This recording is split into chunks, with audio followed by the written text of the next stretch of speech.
Hi everyone, ఇది second day of యాత్ర అనమాట. ఇది చెకిన్ పాయింట్. ఇది సెకండ్ డే యాత్రలో భాగంగా ఇది మేము చెకిన్ చేసేసి మేము వాక్ స్టార్ట్ చేసినాము పహల్గామ్ రూట్లో. ఇప్పుడు ఇది ఏంటంటే మేము శేష్నాగ్ నుంచి వావ్బాల్ స్టాప్కి వెళ్తున్నాం అనమాట.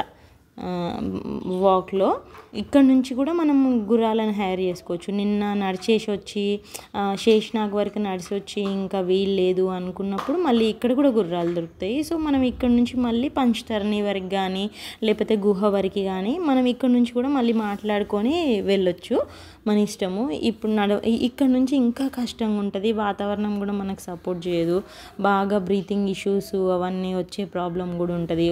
ఇక్కడికి వెళ్ళిన ఇంకా ముందుకు వెళ్తుంటే గణేష్ టాప్ దగ్గర బాగా బ్రీతింగ్ ఇష్యూస్ వస్తాయి అని మమ్మల్ని ముందే వార్న్ చేస్తూ ఉండే అందరూ. మీరు ప్రిపేర్డ్గా ఉండండి, ఆక్సిజన్ సిలిండర్స్ అట్లా తీసుకెళ్ళండి అని అట్లా వార్న్ చేస్తూ ఉన్నారు.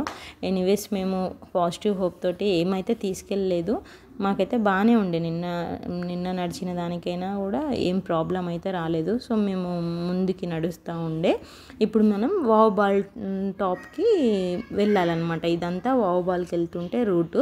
మేము మార్నింగ్ 6:30కి స్టార్ట్ చేసినాం. యాక్చువల్లీ మేము అంతకన్నా ముందే లైన్లో ఉన్నాము, కానీ వాళ్ళు మళ్ళీ చెకింగ్ చేసేసి యాత్ర కార్డు చూసి అవన్నీ మళ్ళీ లైన్లో చాలా లైన్, ఎక్కడికి వెళ్ళినా లైన్ ఓపికగా ఉండాలి. లేడీస్ని మటుకి తొందరగా పంపించేస్తారు, కానీ జెంట్స్కి చాలా టైం పడుతుంది. ఎక్కడైనా ఒక 2 hours 1 hour అట్లా. ఇంకో ఇదే ఇప్పుడు ఇట్లా మేము నడుచుకుంటా వావ్బాల్కి వెళ్తుంటే ఇదంతా కింద ఉంది కదా, అదేంటంటే గుర్రాలు వెళ్ళడానికి వీలుగా ఉంది. ఇంకా మేము ఇటు సైడు కొండల మీదకి ఎక్కి నడుచుకుంటూ వచ్చినాం. అట్లా బురదగా ఉండే రోడ్డు, లాంగ్ కూడా అవుతుంది. ఇట్లా కొంచెం షార్ట్ కట్ కనిపించింది. కొంచెం గ్రిప్ పట్టుకొని మనము కర్ర సాయంతో కొంచెం మంచిగా షూస్ కూడా మంచిగానే ఉన్నాయంటే మనం ఈజీగా ఎక్కడానికి వీలుగా ఉంటుంది. అదే మనం ఆ రూట్లో హార్స్ రూట్లో వెళ్ళినామంటే బురదగా ఉంటుంది, మనకి బాగా కంజెస్టెడ్గా ఉంది, రూట్ కూడా చిన్నగా ఉంది, మళ్ళీ దూరం కూడా ఎక్కువ అనిపిస్తుంది. ఇట్లా కొంచెం షార్ట్ కట్ అనిపించి మేము మోస్ట్లీ ట్రెక్ అంతా ఇట్లా హైట్స్ మీదకి వెళ్ళే చేసినాము. అక్కడక్కడ ఆర్మీ వాళ్ళు మమ్మల్ని అలో కూడా చేయలేదంటే బాగా హైట్స్ ఉన్న దగ్గర మీకు పాసిబుల్ కాదు, మీరు దిగి అక్కడ నుంచి వెళ్ళండి అట్లా చెప్పిండ్రు. వాళ్ళు చెప్పినప్పుడు మళ్ళీ కిందికి వెళ్ళిపోయినాము. ఈ దారి అంతా ఆర్మీ వాళ్ళు ఉన్నారనమాట. ఉండి వాళ్ళు మనల్ని చూస్తూనే ఉంటారు. అడుగడుగుకి ఆర్మీ వాళ్ళు ఉంటారు. అసలు అమర్నాథ్ యాత్ర మొత్తము ఆర్మీ వాళ్ళ ఎఫర్ట్స్ చాలా ఉంటాయి. వాళ్ళు అందరూ మనకి హెల్ప్ చేస్తారు. ఏమన్నా మనకు సపోర్ట్ కావాలనుకున్నా, ఏం హెల్ప్ కావాలనుకున్నా వాళ్ళే వస్తారు. అసలు మనం ఒక దగ్గర ప్రాబ్లంలు ఉన్నామంటే వాళ్ళు వచ్చేస్తారు వెంటనే. ఇది వావ్బాల్కి వెళ్ళే దారిలో మొత్తం చల్లగా ఉండే. కొంచెం సేపు అయిన తర్వాత కొంచెం ఇక సన్ రావడం స్టార్ట్ అయ్యి వాతావరణం కూడా బాగుండే. ఇక్కడికి మేము వావ్బాల్ స్టాప్కి వచ్చినాము. ఇక్కడ అది లంగర్ అనమాట, బండారా అంటారు. ఇక్కడ మనం రెస్ట్ తీసుకోవచ్చు, కొంచెం సేపు రెస్ట్ తీసుకొని మనకు కావాల్సిన ఫుడ్ అది తినేసి మళ్ళీ మనం బయలుదేరచ్చు అన్నమాట. ఇక్కడ మొత్తం అన్ని ఫుడ్స్ ఉంటాయి, మనకి ఏం కావాలనుకున్నా ఈజీగా దొరుకుతాయి. రైసు, ఫ్రైడ్ రైస్లు, చపాతీ అట్లా అన్ని ఐటమ్స్ దొరుకుతాయి. స్వీట్స్, చాయ్, మిల్క్, బదాం మిల్క్, అట్లా హాట్ వాటర్ కూడా ఇస్తారు. మనం ఒక్కొక్క దగ్గర ఆగిన దగ్గర హాట్ వాటర్ బాటిల్లో ఫిల్అప్ చేసుకొని వెళ్ళినామంటే మళ్ళీ మనం నెక్స్ట్ స్టాప్కి వచ్చే వరకు కూడా యూజ్ చేసుకోవడానికి వీలుగా ఉంటుంది. మనకి ఫుడ్కి అయితే ఏం ప్రాబ్లం రాదు, పెద్దగా కొనుక్కునే పని కూడా ఏమి ఉండదు అసలు. అయినా కొనుక్కోవడానికి అక్కడ ఏం లేవు, జస్ట్ జ్యూస్ లాంటి కూల్ డ్రింక్స్ అంతే తప్ప షాప్స్ ఏం లేవు. మధ్యలో అన్ని బండారాలే ఉన్నాయి. అందరు కూడా అక్కడ బండారాల దగ్గర ఆగే తింటున్నారు. ఇంకా మేము ఇప్పుడు అప్పుడు ఇందాక చెప్పిన కదా వావ్బాల్ నుంచి మేము గణేష్ టాప్కి వెళ్తున్నాం. అది హయ్యెస్ట్ టాప్ అన్నమాట. Ganesh top highest top. అక్కడ మనకి అప్పుడు ఫస్ట్ డేలో పిసు టాప్కి ఎట్లా హయ్యెస్ట్ ఉంటుందో ఇక్కడ గణేష్ టాప్లో కూడా మళ్ళీ మనకి బ్రీతింగ్ ఇష్యూస్ వచ్చే ప్రాబ్లము అట్లా ఉంటుంది అని చెప్పిండ్రు అందరూ. సో మనం కొంచెం సేఫ్టీగా మనము అందుకే వాకింగ్ ప్రాక్టీస్ చేయాలి ముందే. యాత్ర అనుకునే ముందే ఒక 2 months 3 months ముందు నుంచి ఒక డైలీ 5 kilometers వాకింగ్ చేసి కొంచెం బ్రీతింగ్ ఎక్సర్సైజులు చేస్తే మనకు కూడా వాకింగ్ చేయడానికి మంచిగా హెల్త్ సపోర్ట్ చేస్తుంది. లేకపోతే బాగా బ్రీతింగ్ ఇష్యూస్ వస్తూ ఉంటాయి. అసలు ఒకరొకరు దారిలో మేము వస్తుంటే పడిపోయిన వాళ్ళు కూడా ఉన్నారు, బ్రీతింగ్ ఇష్యూస్ వచ్చి. ఇంకా మధ్యలో ఒకవేళ మేము చేయలేము, మేము నడవలేము అనుకున్నారంటే ఇంకా మధ్యలో గుర్రాలను మాట్లాడుకొని మళ్ళీ వెళ్ళొచ్చు. వాళ్ళు ఒక స్టాప్ నుంచి ఇంకో స్టాప్కి ఇంత అని చెప్పి చార్జ్ చేస్తున్నారు అనమాట. మనం ఇంకా అంత ఇచ్చేసి వెళ్ళొచ్చు. ఇప్పుడు మనం గణేష్ స్టాప్కే వెళ్తున్నాము, అది హైయెస్ట్ స్టాప్. ఇంకా ఇక్కడైతే చాలామంది అసలు ఎక్కిండ్రు. అసలు మాతోటి ముందు రోజు వచ్చిన వాళ్ళు ఎవరు నెక్స్ట్ డేకి మళ్ళీ చాలా తక్కువ అయిపోయింది. ఈ గణేష్ స్టాప్ దగ్గర నడవలేకపోయినరు, చాలామంది గుర్రాలలో వచ్చేసిండ్రు అనమాట. ఇక ఇదంతా అదే రూట్ చూడండి, బాగా ఐస్ ఉండే ఇక్కడి వరకు, ఆల్మోస్ట్ పోష్పత్రి వరకు కూడా చాలా ఐస్గా చల్లగా ఉండే, పక్కనంతా స్నో వస్తుండే, అదంతా ఉండే అనమాట. ఇగో ఇదంతా చూడండి, పక్కన ఇటు అటు స్నో ఉంది కదా, మధ్యలో కొంచెం వాళ్ళు మనకి నడవడానికి వీలుగా సెట్ చేసి ఉంచిండ్రు అనమాట. ఇంకో ఐస్ మొత్తం ఐసే. కొంచెం అందుకే నడిచేటప్పుడు మనకి ఫ్లెక్సిబుల్గా ఉండే షూ కావాలి, కర్ర సహాయం మాత్రం కంపల్సరీ తీసుకోవాలి. చేతిలో స్టిక్ ఉండాల్సిందే, లేకపోతే మళ్ళీ గ్రిప్ ఉండదు మనకు. గ్రిప్ పెట్టేసి నడిస్తే నడవగలుగుతాం. ఆగుకుంటూ నడవాలి, స్పీడ్గా వెళ్ళిపోకూడదు. వెళ్ళినామంటే మళ్ళీ మనం అలసిపోతాం ఈజీగా. ఇది ఇప్పుడు గణేష్ స్టాప్కి దగ్గరలోనే ఉన్నాం మేము. గణేష్ స్టాప్కి వెళ్తే ఇంకా అక్కడ నుంచి పోష్పత్రి, మళ్ళీ తర్వాత పంచతర్ని అనమాట. ఇది మొత్తము గుహ వరకు 20 కిలోమీటర్లు. మనము నిన్న శేషనాగ్ నుంచి మళ్ళీ గుహ వరకు 20 కిలోమీటర్లు ఉంది. ఫస్ట్ రోజు 16 కిలోమీటర్లు నడిచినాము, నెక్స్ట్ డే రోజు 20 కిలోమీటర్లు. అది మాకు డిస్టెన్స్ అయితే వాళ్ళు 36 కిలోమీటర్లు అట్లా చెప్పుండే, కొంచెం ఎక్కువనే అనిపించింది, మరి లాంగే అనిపించింది. 2 days నడిచినాం మేమైతే. ఇది చూడండి, ఇది గణేష్ స్టాప్కి దగ్గరలోనే వచ్చింది. ఇదంతా గణేష్ స్టాప్, ఇంకా దగ్గరలోనే ఉన్నాం. ఇది చూడండి, ఇంక వచ్చేసింది ఇదే. ఇక్కడ గుర్రాలకి రెస్టింగ్ పాయింట్ అనమాట. ఇక్కడ గుర్రాలు కూడా హాల్ట్ తీసుకుంటాయి, వాటికి ఏమైనా ఫుడ్ పెట్టాలంటే ఇంకా వాళ్ళు ఫుడ్ తినిపించేసి మళ్ళీ మనము ఇంకా మళ్ళీ స్టార్ట్ చేసుకోవచ్చు. ఇంకా మళ్ళీ స్టార్ట్ చేసినాము. ఇది మేము ఇప్పుడు పోష్పత్రికి వెళ్తున్నాం అనమాట. గణేష్ స్టాప్ నుంచి పోష్పత్రి అనే ఒక స్టాప్కి వెళ్తున్నాము. ఇందాక మేము గణేష్ స్టాప్ వరకు వచ్చినాం కదా, అది హయ్యెస్ట్ టాప్. ఇంకా ఆ తర్వాత ఇదైతే కొంచెం పర్వాలేదు అని విన్నా, ఇంకా చూడాలి. ఇది కూడా టాప్ లెక్కనే ఉంది. ఇవన్నీ ఏంటంటే ఈ స్టాప్స్ అన్నీ ఆ శివుడు, ఇదేంటంటే ఈ పహల్గామ్ అనేది ఆ పరమశివుడు నడిచి వెళ్ళిన దారి అనమాట. ఆయన అమరత్వ రహస్యము పార్వతీదేవికి చెప్పడం కోసము ఈ రూట్ నుంచే నడుచుకుంటూ వెళ్ళిండు. అప్పుడు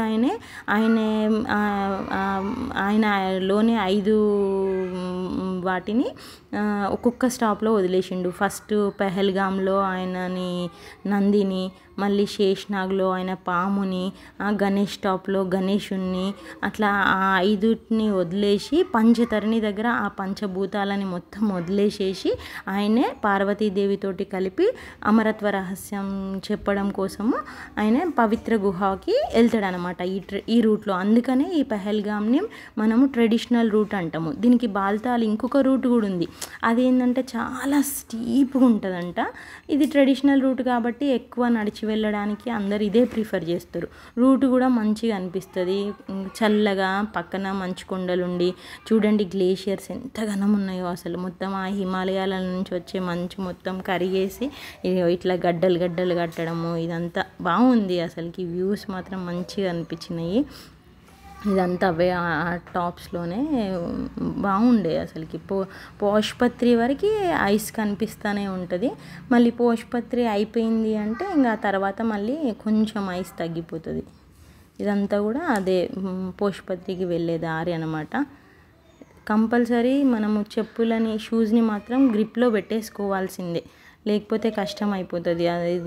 అది జారిపోతుంది ఐస్ మీద, అసలుకి గ్రిప్ ఉండట్లేదు. ఎంత ట్రెక్ షూ వేసుకున్నా కూడా అసలుకి జారుతూనే ఉంది. చాలా మంచి ట్రెక్ షూ తోటి మనము నడవాలి. నార్మల్ షూ అయితే జారిపోయి మనం ఐస్లో పడిపోయే ఛాన్స్ కూడా ఉంది. చూడండి ఎంత ఎట్లుందో, మొత్తం ఐసే. చూడండి ఎంత బాగుందో, బ్యూటిఫుల్గా అసలు మొత్తం అసలు పాలలాగుంది. ఇంకా ఇది పోష్పత్రికి వచ్చేసినాం మేము. ఇది పోష్పత్రి, ఇది లంగర్ అనమాట. ఇది ఒక బండారా. ఇక్కడ కూడా ఫుడ్ అంతా ఉంటుంది. ఇంకా అన్ని బండారాలలో అంతే, మొత్తము ఫుడ్ అన్ని ఫెసిలిటీస్ ఉంటాయి. ఇక అక్కడ వాష్రూమ్ మనం ఫ్రెష్ అప్ కావాలనుకుంటే ఇంకా వాష్రూమ్కి వెళ్ళే ఫెసిలిటీస్ పెడతారు వాళ్ళు. హాట్ వాటరు, ఇంకా ఫుడ్ అన్నీ ఉంటాయి. ఇంకా ఇదంతా ఇంకా చాలా పెద్ద లంగర్స్ ఇవి. ఈ పెద్ద పెద్ద స్టాప్స్లో అన్నీ పెద్ద లంగర్స్ ఉన్నాయన్నమాట. ఇంకా అక్కడ చాలా ఉంటాయి. కొంచెం చిన్న లంగర్స్లో అంటే ఓన్లీ రైసు, రోటీ, కర్రీస్ అట్లా. పెద్ద లంగర్స్లో ఇంకా స్నాక్స్ అన్నీ పెడుతున్నారు అనమాట. కొంచెం మంచిగా వాష్రూమ్ ఫెసిలిటీ, వాటర్ ఫెసిలిటీ అన్నీ కూడా పెడతారనమాట. ఇదంతా ఇది మొత్తం పోష్పత్రి స్టాప్. ఇది పోష్పత్రికి వచ్చిన తర్వాత ఈ లంగర్ కనిపించింది మాకు. ఇది చూడండి చాలా అన్ని స్టేట్స్ ఉంటాయి ఇట్లా లంగర్స్. బండారా అంటారు అన్నమాట దీన్ని. మేము ఇక్కడికి వెళ్ళి కొంచెం సేపు అట్లా తినేసి మళ్ళీ రెస్ట్ తీసుకొని మళ్ళీ ముందుకు వెళ్తాము. ఇంకా పంచతరణి పోష్పత్రి అయిపోయిందంటే నెక్స్ట్ స్టాప్ పంచతరణి. ఇంకా పంచతరణి వరకు మనము 2 o'clock వరకు చేరుకుంటే దానికన్నా ముందుకే అలో చేస్తారు. ఒకవేళ మనం పంచతరణి వరకు లేట్గా చేరుకున్నామంటే మళ్ళీ ముందుకు పోనీయరు. ఎందుకంటే వాళ్ళకి కూడా సేఫ్టీ ఇష్యూస్ ఉంటాయి కదా. వాళ్ళు ఒక టైం అని ఉంటుంది. ఈవెన్ ముందు రోజు శేషనాగ్ వరకు కూడా అట్లానే ఒక టైమింగ్ సెట్ చేసి ఉంచుతారు అనమాట. ఆ టైం వరకు ఈ స్టాప్ వరకు చేరుకోవచ్చు అని వాళ్ళు పెడతారు. మనం ఆ టైం వరకు చేరుకోవాలి. ఎందుకంటే మళ్ళీ చీకటి అయిపోయిందంటే మనం గుహ వరకు పోలేం కదా. ఇక ఇదన్నీ చూడండి ఒకసారి. నింబు పానీ అసలు బర్గర్స్, పిజ్జాస్ అట్లా అన్ని ఐటమ్స్ ఉన్నాయి. కూల్ డ్రింక్స్ ఇవన్నీ, వాటర్, మొజిటో అన్నీ, స్నాక్స్, కబాబ్స్, డోనట్స్, ఇంకా అన్నీ మొత్తం బర్ఫీస్, అన్నీ స్వీట్స్. ఇది చూడండి ఇక డోనట్, అది ఇదో శాండ్విచ్, పిజ్జా.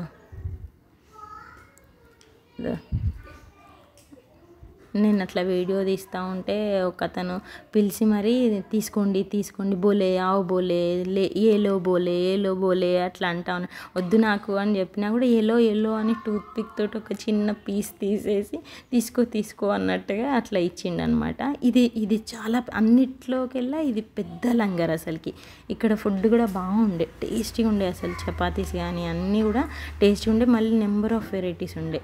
ఇది బదాం మిల్క్ చేసింది, ఇప్పుడు అయిపోయినట్టుంది. ఇంకా చాక్లెట్స్ కూడా ఉంటాయి, బిస్కెట్ ప్యాకెట్స్. ఇంకో చూడండి స్వీట్స్. ఇవన్నీ మురబ్బాలు అనమాట. ఆమ్లా మురబ్బా, అవన్నీ మురబ్బాలు. ఇంకా అటు సైడ్ పల్లి పట్టీలు ఉండే, ఇటు సైడ్ ఉండే ఇంకా పల్లి పట్టీలు. అలాంటి ప్యాకింగ్ చేసి కూడా పెట్టుంటే మనల్ని తీసుకోవడానికి కూడా ఇస్తారు. ఇవన్నీ రైసెస్. ఫ్రూట్స్లో కూడా చెర్రీస్, మ్యాంగోస్, బనానా. కానీ మనం ఒకటి చేతిలో పట్టుకొని మళ్ళీ ఇంకొకటి తింటాము. అట్లయితే వాళ్ళు ఒప్పుకోరు. ఒకటి తిన్న తర్వాత ఒకటి తినండి, వేస్టేజ్ వద్దని. వేస్ట్ చేయొద్దు, ఏదైనా తినాలి కానీ వేస్ట్ చేయొద్దని వాళ్ళ ఫార్ములా అనమాట.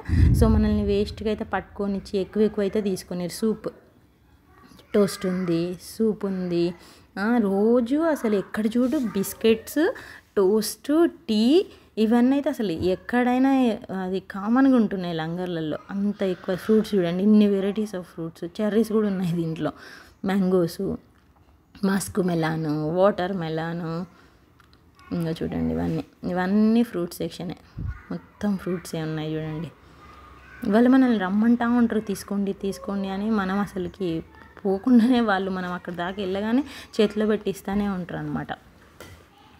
చూడండి రష్గా ఉంటారు. ఒక్కొక్క దగ్గర కొంచెం లైన్ ఉంటుంది, ఇంకా వెయిట్ చేయాలి మనము. దోసాస్, ఇడ్లీస్ అట్లా కూడా ఉండే అన్నీ. ఇవన్నీ kebabs, paneer kebab, paneer tikka, samosas, dosa, ఇవన్నీ వడ, ఇడ్లీ, రసగుల్లా, ఢోక్లా, మళ్ళీ ఇదంతా చనా చోలే, అవన్నీ మొత్తం ఇవన్నీ. దోశ ఉంది, అన్నీ ఉన్నాయి. అది సరసోకి సాగ్, మక్కేకి రోటీ ఉంది. రండి అని ఇక్కడ మమ్మల్ని పిలుస్తూ ఉండే. రండి ఇక్కడ ఉన్నాయి తినండి అని అనౌన్స్మెంట్ ఇస్తూ ఉండే అనమాట, వచ్చిన యాత్రి వాళ్ళందరి కోసం అని చెప్పేసి. ఇంకా ఇవన్నీ స్వీట్స్, మొత్తం స్వీట్సే. ఎన్ని స్వీట్స్ ఉన్నాయి చూడండి, అగో మొత్తం స్వీట్సే. లడ్డు, మైసూర్ పాకు, కాజా లాంటిది ఏదో ఫోల్డింగ్లో ఒకటి ఉంది, ఏదో క్యారెట్ హల్వా, ఖీర్, ఇదంతా ఖీరే, మొత్తం kheer specials, varieties of kheer. పైన బోట్స్ కూడా ఉన్నాయి చూడండి వాటికి మొత్తం. ఇంకో పక్కన ఉన్న అంతా మురబ్బా, ఇదన్నీ మురబ్బాలు. ఇది కూడా మురబ్బానే, కుర్బానీ కా మురబ్బా. ఇది ఆమ్లా మురబ్బా, డేట్స్. మనం డొనేషన్ ఇవ్వాలంటే ఇంకా ఇక్కడ నుంచి ఇంకా మళ్ళీ పశుపత్రిది అది లంగరు అయిపోయింది. ఇంకా పంచతరణికి వెళ్తున్నాము. ఇక్కడ నుంచి అసలుకి ఎక్కువ ఏమో చల్లగా లేదు, ఇక కొంచెం నార్మల్ అయిపోయింది. ఇక్కడ నుంచి మళ్ళీ పశుపత్రికి ఒక 7 కిలోమీటర్స్, సారీ పంచతరణికి ఒక 7 కిలోమీటర్స్ అట్లా ఉన్నట్టుంది. ఇక ఇక్కడ నుంచి కొంచెం రూట్ అయితే అంత స్టీప్ ఉండదు అని విన్నా, కానీ చూస్తేనైతే ఇంకా మళ్ళీ డౌను అప్ లాగా ఉందన్నమాట. స్నో అయితే లేదు, స్నో ఏం లేదు, కానీ అప్ అండ్ డౌన్ లెక్క ఉంది. చూడండి ఇక్కడ నుంచి మనకి వీలు కాకపోయినా కూడా ఇక్కడైనా గుర్రాలు మాట్లాడుకోవచ్చు. ఏ స్టాప్ నుంచి ఏ స్టాప్కైనా కూడా మనకి గుర్రాలు అవైలబుల్గా ఉంటూనే ఉంటాయి. ఖాళీగా వాళ్ళు వస్తూ ఉంటారు, మధ్యలో కావాలా అని అసలు అడుగుతూనే ఉంటారు. గుర్రం దొరకదు అనే సమస్య అయితే లేదు. ఇంకా మనకి లగేజ్ ఒకవేళ ఇష్యూ అయినా కూడా పిట్టు వాళ్ళు కూడా కనిపిస్తూనే ఉంటారు మనకి. సో వాళ్ళకైనా ఇచ్చి మనం వెళ్ళొచ్చు అనమాట. ఇదంతా కూడా మనం పంచతరణికి వెళ్ళే రూట్ అనమాట. ఇప్పుడు మనం పంచతరణికి వెళ్ళిన తర్వాత కూడా అక్కడి వరకు మనము వెళ్ళేసి మళ్ళీ ఈవినింగ్ వరకు ఒకవేళ వెళ్ళినామంటే అక్కడ స్టే తీసుకోవాలి. ఇంకా అక్కడ సేమ్ టెంట్ హౌజెస్ ఉంటాయి. ఆ టెంట్ హౌజెస్లో కూడా ఎట్లా అంటే ఒక టెంట్కి ఇంత మీన్స్ టెంట్లో ఒక 8 మెంబర్స్ అట్లా బెడ్ ఉండే టెంట్స్ ఉంటాయి, కింద పడుకునే టెంట్స్ ఉంటాయి, వాళ్ళు బ్లాంకెట్స్ ఇస్తారు, బెడ్ లాగా కూడా ఉంటాయి. కొన్ని ఏమో స్పెషల్ టెంట్స్ ఉంటాయి, ప్రైవేట్ టెంట్స్ అంటే ఇద్దరికి చిన్న టెంట్స్ ఉంటాయి కదా, అలాంటివి ఒక్కొక్క దగ్గర ఒక్కొక్కలాగా ఉంటుంది. అది మినిమమ్ మామూలు టెంట్ అయితే 540 రూపీస్ అట్లా ఉండే అనమాట. మనము ఇంకా అక్కడ తీసుకొని పంచతరణిలో స్టే చేయొచ్చు. ఎక్కువ పంచతరణిలో ఆగిపోతారు, ఇంకా నెక్స్ట్ డే గుహ వరకు వెళ్ళడానికి ట్రై చేస్తారు అందరు. ఏంటంటే మళ్ళీ అక్కడ నుంచి కూడా ఇంకొక 6 కిలోమీటర్లు అట్లా ఉంది, మళ్ళీ అది కూడా స్టీపే ఉంది. మళ్ళీ దర్శనం చేసుకొని రావడం అంటే కష్టం అవుతుందని చెప్పేసి ఇక్కడ ఆగిపోతారు సెకండ్ డే. నెక్స్ట్ డే మళ్ళీ దర్శనం చేసుకొని ఇంకా బాల్తాల్ నుంచి రిటర్న్ అయిపోతారు. మళ్ళీ ఇట్లనే అదేంది పెహల్గాం నుంచి రావడము తక్కువ మంది వస్తారు, ఎక్కువ బాల్తాల్ నుంచి దిగిపోతారు అందరూ. ఇదంతా ఇప్పుడు మనం దగ్గరలో ఉన్నాం పంచతరణికి. ఇక్కడ హెలిప్యాడ్ ఉంది, ఇక్కడనే ఇప్పుడు హెలికాప్టర్లో వచ్చిన వాళ్ళు ఇక్కడ నుంచి ఆగి మళ్ళీ గుర్రాలలో వెళ్ళిపోవాలి. వాళ్ళు ఏంటంటే ఇప్పుడు ఇక్కడ కొంచెం దూరంలో బేస్ క్యాంప్ ఉందన్నమాట పంచతరణిది. ఆ హెలికాప్టర్స్ని కూడా మనకి గుహ వరకు అలో లేదు, ఎందుకంటే ఆ హెలికాప్టర్ నుంచి వచ్చే హీట్ తోటి మంచు శివలింగం కరిగిపోయే ఇష్యూస్ ఉంటాయి. అట్లా అని హెలిప్యాడ్ ఇంత దూరంగానే పెట్టిండ్రు అని చెప్పిండ్రు అనమాట. దూరంగానే ఉండే ఇది పంచతరణి స్టాపు. ఇంకా మేము ఇప్పుడు 2 o'clock అవుతుంది. ఇంకా ఇప్పటి నుంచి మరి ముందుకు పంపిరో అయితే తెలీదు. అలో చేస్తేనైతే ఇవాళనే దర్శనం ఫినిష్ చేసుకొని ఇంకా మళ్ళీ మేము ఇక్కడికే రావాలి, ఎందుకంటే అక్కడ పైననైతే ఉండే ఫెసిలిటీస్ ఏం లేవంట అమర్నాథ్ గుహ దగ్గర. ఏంటంటే అది సేఫ్టీ వైజ్ అక్కడ ఇదివరకు ఒకసారి టెంట్స్ ఇదివరకు లాస్ట్ ఇయర్స్లో వేసిండ్రంట అక్కడ కూడా టెంట్ హౌజెస్, కానీ వేసినప్పుడు ఫ్లడ్స్ వచ్చేసి ఆ గుహ దగ్గర ఉన్న వాళ్ళందరూ టెంట్స్తో పాటే అంతా ఇక డ్యామేజ్ అయిందంట. అప్పుడు అసలు కనిపించని కూడా లేదంట, అలాంటి ఇష్యూస్ వచ్చినాయి అని చెప్పేసి ఇప్పుడైతే ఈ సంవత్సరం అయితే అక్కడ గుహ దగ్గర ఉండడానికి ఎవరికి కూడా అలో లేదు. మనం ఎంతసేపు అయినా కూడా మనం దర్శనం చేసుకొని రిటర్న్ అయిపోవాల్సిందే. ఇంకా అక్కడ ఉండడానికి అయితే ఏం లేదు. చూడండి హెలికాప్టర్స్ వచ్చినాయి, పంచతరణి దగ్గరలో ఉన్నాం కదా, సో హెలికాప్టర్లు కనిపిస్తూ ఉన్నాయి. వెళ్తున్నాం, ఇదంతా అదే రూట్. పంచతరణి నుంచి ఇప్పుడు మనము సంగం అనే ఒక టాప్కి వెళ్తున్నాము. అది అక్కడ ఏంటంటే సంగం అనే ప్లేస్ దగ్గర ఇది సంగమే. ఇంకా ఇక్కడ ఏంటంటే అటు బాల్తాల్ నుంచి వచ్చిన వాళ్ళు, ఇటు పెహల్గాం నుంచి వచ్చిన వాళ్ళు అందరు ఇక్కడ కలిసి ఇంకా గుహ వరకు వెళ్ళిపోతారు అనమాట. ఇది అదే టాపు. గుహ దగ్గరలోనే ఉన్నాం చూడండి, జూమ్ చేస్తే కనిపిస్తుంది. ఇంకా ఒక 2 kilometers అట్లా ఉన్నట్టుంది. ఇదంతా కూడా అదే దగ్గరలోనే. ఇంకో ఇక్కడికి వచ్చేసినాం కదా, ఇది గుర్రాలకి లాస్ట్ పాయింట్. ఇక్కడ వరకే గుర్రాలు వస్తాయి. ఇంకా ఆ తర్వాత నుంచి మనం వెళ్ళాలి అనుకుంటే నడవాల్సిందే, లేదు అనుకుంటే పల్లకీలు ఉంటాయి. పల్లకీలను మాట్లాడుకొని వాళ్ళు నలుగురు మోస్తారు కదా, ఆ పల్లకీలు ఉంటాయి. ఇంకా పల్లకీలను మాట్లాడుకొని మళ్ళీ వాళ్ళు గుహ వరకు తీసుకెళ్తారు అనమాట, పై వరకు కూడా తీసుకెళ్తారు. ఇదంతా అదే.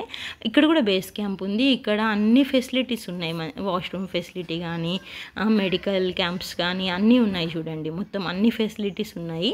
మనం గుహ దగ్గరికి చేరుకోగానే దాని పక్కనే క్లాక్ రూమ్స్ ఉంటాయి. క్లాక్ రూమ్స్ దగ్గర అవి మనము అవన్నీ లగేజ్ ఉంటుంది కదా, మన లగేజ్ ఏమైనా తెచ్చుకుంటే పెట్టేసి వెళ్ళాల్సిందే. చూడండి గుహ దగ్గరలోకి వచ్చేసినాము. ఇంకో దీని పక్కనే క్లాక్ రూమ్ ఉండే, అక్కడ బ్యాగేజ్ పెట్టుకోవాలి. కానీ మేము వెళ్ళేసరికి చాలా లేట్ అయింది, చాలా టెన్స్డ్గా వెళ్ళినాం. లాస్ట్కి చాలా లేట్ అయిపోయింది, అంటే సెకండ్ డేనే కదా, సో మేము లేట్గా అయిపోయింది. ఈవినింగ్ 5కి అట్లా చేరుకున్నాము. వాళ్ళు లగేజ్ కూడా తీసుకోమని చెప్పిండ్రు. మేము అక్కడ ఒక బండారా ఉంటే ఆ బండారా వాళ్ళని రిక్వెస్ట్ చేసి వాళ్ళ దగ్గర లగేజ్ పెట్టి చాలా ఫాస్ట్గా, అసలు చాలా అంటే చాలా ఫాస్ట్గా ఎక్కినాం. ఇంకా మూసేస్తారు వెళ్ళండి అని చెప్తుండే. టెన్షన్ కూడా అయిపోయింది, ఇంత దూరం వచ్చిన తర్వాత మూసేస్తారేమో అని. కానీ అట్లా ఏం జరగలేదు. మమ్మల్ని పంపించేసిండ్రు, మూసేసిండ్రు కానీ మమ్మల్ని లోపలికి అలో చేసిండ్రు. ఫైనలీ దర్శనం చేసుకున్నాం. చాలా బాగా జరిగింది దర్శనం. చూడండి ఇక్కడ ఇదంతా గుహ లోపల బాగా అయింది దర్శనము. కానీ మేము వెళ్ళిన టైంకే శివుడు కరగడం కూడా స్టార్ట్ అయిపోయిండు. సన్నగా ఉండే, ఇక్కడ సన్నగా కనిపిస్తుంది కదా శివుడు అన్నమాట. పక్కన పార్వతీదేవి వినాయకుడు ఉండే. అయింది. జై బోలే.